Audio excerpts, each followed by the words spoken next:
Okay, I just want to discuss, this relates to the Mediterranean spur thigh tortoise, Justino gracia or Ibera, what just basically that species. They come from, as you'll know if you have one, they come from Europe, the hotter parts of Europe and Spain, etc., and Tunisia, around in Africa, and so there's lots of, the reason I take this video is it relates to substrate, because there's lots of, it's something that you read about and is argued about often, and I've kept them now for about 10 years and I breed them as well.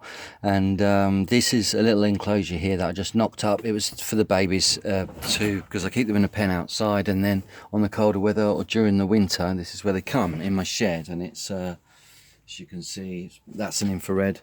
Usually during the colder, when the light goes off, I would usually flip the infrared on, and it just keeps it warm in the real cold weather we get here in the UK during the winter. And it is a shed. It does have windows. You can't see out, it's dark out there, but it does have windows, so some natural light comes in here anyway, although this bulb is a UVA UVB bulb. I found it, going back to substrate, this is what I found and why I found it to be so good. Now, a lot of people put chippings down. These are beech chippings. You buy them in a big sack. Well, I do, because I get through them. And meadow grass, meadow hay. And I tell you what makes, you can see there actually, look, what little fella's in there. He's just having a sneaky. They really like it, and the reason they really like it is because the chippings and the hay, you mix it all together. It becomes, they eat it. This is the closest thing you'd get to the stuff they would eat back home, and provides roughage in their diet, because we do have a very green country, and everything's so lush and green, and they're not really accustomed to that. So of course they'll get to, especially when they're outside, and it's nice for them to have all that fresh green stuff, but they also need the roughage. But this doubles as, not only do they snack on it, they eat the finer bits, not the sticky bit, not the things, but they eat it down. You notice it goes down and it sinks anyway. But what's really nice about it is just that. It's just that he's got himself a little tuck away there. There's, I think, is that one? No, that's not one. But what they do, what you'll find, is over the course of time, once you've laid it down, after about a week or two, you'll see all these little tunnels everywhere, and it's where they've made them. And of course, so it provides a really good substrate with that regard, and it's easy to pick up any mess or whatever. And then I just change it every so often, scoop it the whole lot out, and give it a spray down, give it a clean, and then put fresh in. And it really does last a long while, and it's a good substrate. And a lot of people go on about, oh, moisture and mold and stuff like that. The truth is, if this is whittled on anywhere, it's going to be very small amount, and it will dry out.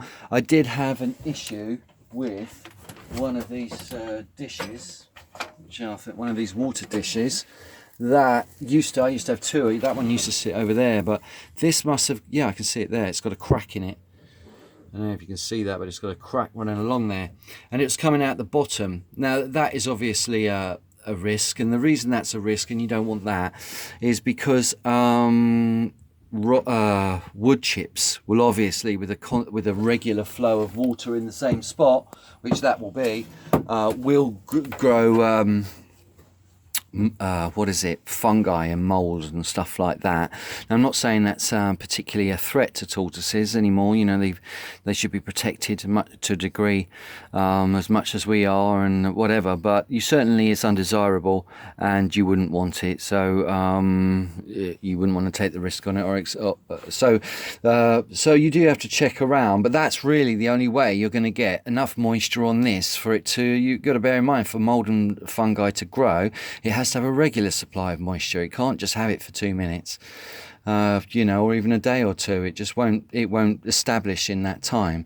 So, and with regards to the bowl as well, what I find is, you see under there, that's pretty dry. I can see that's all very dry. That's cool. You just check under there. You make sure that the little bits that come off, it is a fantastic substrate, this is. I've tried soil, and people that all will talk about soil with a mixture of sand. What nonsense. I've tried it, I've done it, I listened to it and regretted it. Our soil in the UK is completely different to Spain. When you're out in Spain, scoop some up, have a look at it. It's lifeless, dry, kind of, it's, yeah, well, I suppose it depends where you are abouts in Spain, but generally it's nothing like the UK soil or the clay pit sand or whatever that they suggest you mix with it to a degree. It's nothing like that. So you really, with the best will in the world, people that I understand, people want to try and get as close to nature as the natural